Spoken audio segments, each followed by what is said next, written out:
Hey guys, welcome back to our channel. Today we're going to be breaking down what every NBA team needs in 2022. This is part 2 of the 2-part series, so be sure to check out part 1 on the channel. And without further ado, let's jump right onto the list. Up first, we have the Memphis Grizzlies.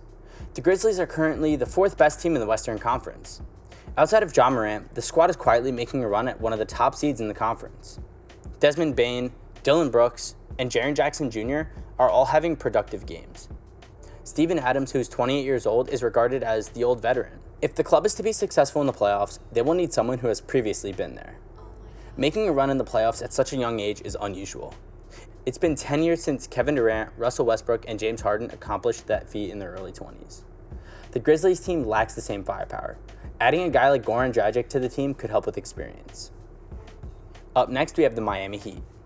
The top 4 teams in the Eastern Conference have a chance to earn the number 1 seed.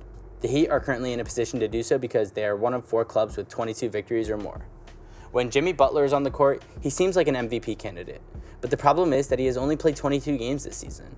While Butler is on the court, he averages 22.6 points, 6.2 rebounds, 5.7 assists, and 2.2 steals. Butler was vying for the Thefts title before being hurt. If Butler stays healthy, the Heat squad is capable of making another trip to the NBA Finals, especially with Tyler Herro playing so well right now. Up next, we have the Milwaukee Bucks. Every team's ambition is to reach the NBA Finals. That is, after all, the goal for playing the game.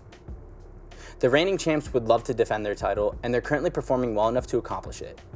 The Bucks are competing for the number 1 seed with the Nets, the Bulls, and the Heat. With their own MVP candidate in Giannis Antetokounmpo, everything is possible.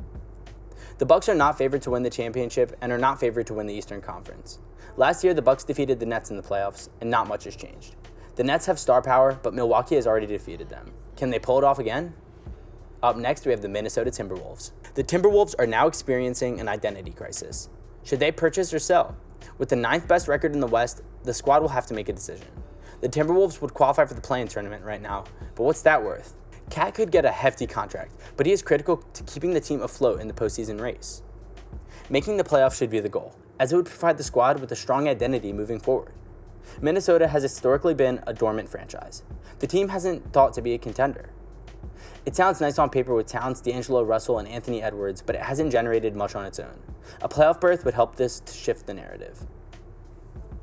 Up next, we have the New Orleans Pelicans. The Pelicans have been playing well of late after appearing to be one of the league's weakest teams to begin the season. The Pelicans have struggled to win games even with Brandon Ingram. Devontae Graham and Jonas Valanciunas were intended to work together to help the club win games, but that has not occurred. One major reason is because Zion Williamson has yet to play, and his return date is undetermined. It wasn't in the cards for there to be several setbacks. It's just the way things are right now. And at this point, the Pelicans should want to win the lottery and give Williamson time to recover. Next season is always an option.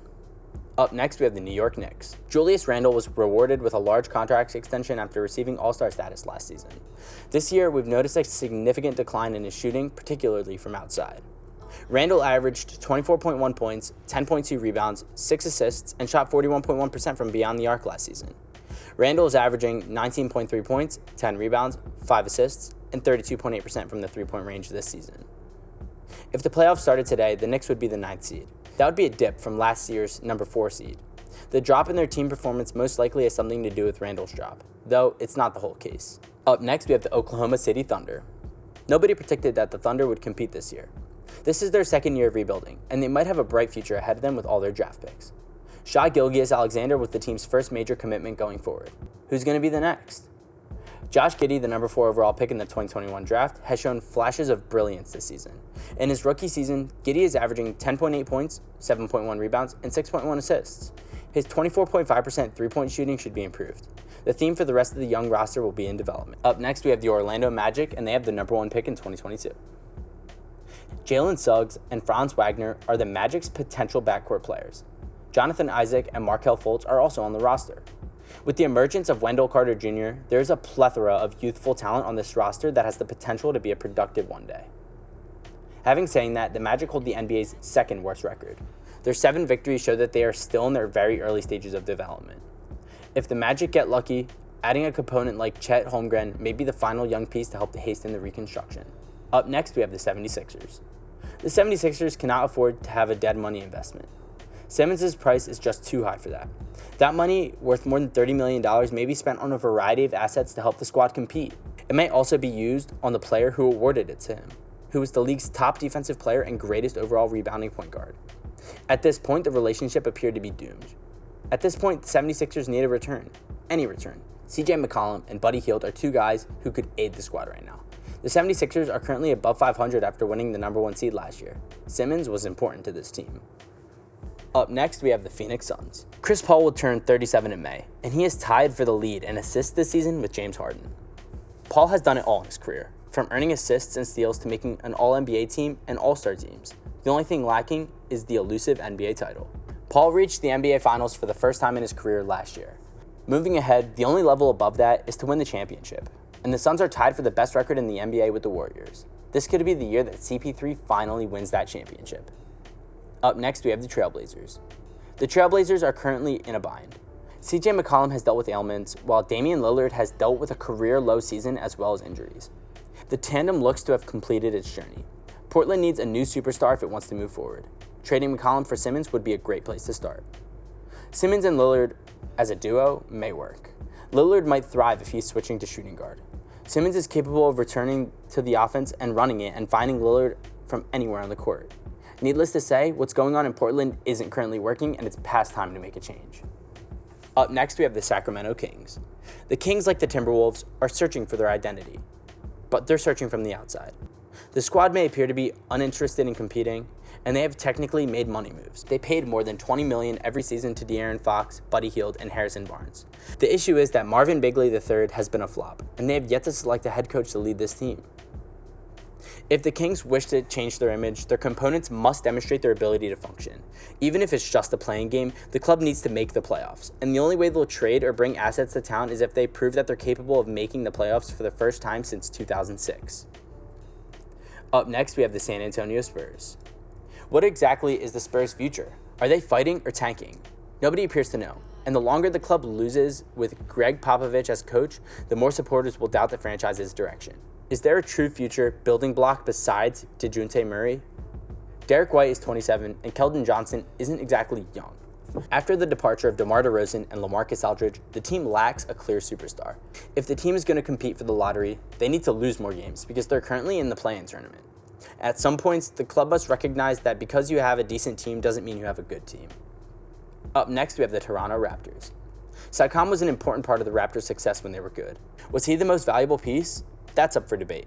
Those teams featured high-level performers such as Kawhi Leonard, Kyle Lowry, and Marc Gasol. Siakam was awarded a max contract for his all-star contributions, but it now appears that he was overpaid.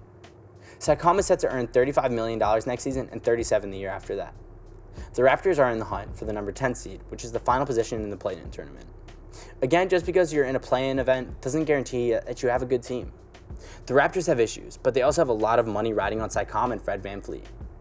Trading Siakam would provide the organization some financial relief and possibly a first-round pick in the future. Up next, we have the Utah Jazz.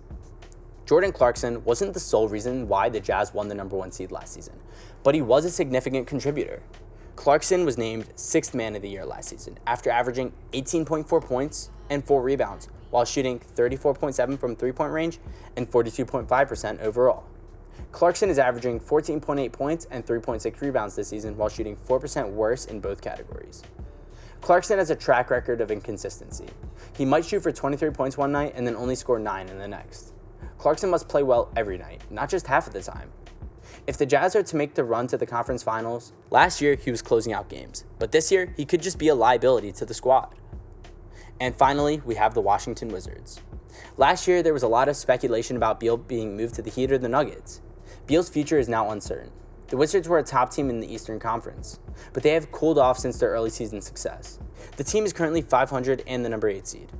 That is a 2 seed and a handful of games better than they were last year with Russell Westbrook on the squad. Beal has a $36 million player option for the following season. If he rejects that option, he might test the market and land a multi-year contract that pays him more than that sum in the long run. Not to mention, he could leave Washington and join a contender instead of hoping the team will construct one around him, which hasn't worked in his 10-year career. Beal will turn 29 this season and still has plenty of good years ahead of him. He's vital to Washington's relevance, and the team should hope he signs a contract extension before the end of the season in 2022. Well guys, thank you so much for making it to the end of the video. Be sure to smash that like button, subscribe to Tip Top Sports, and ring that notification bell so you never miss a video. Thank you guys for watching, and I'll see you guys next time. Peace.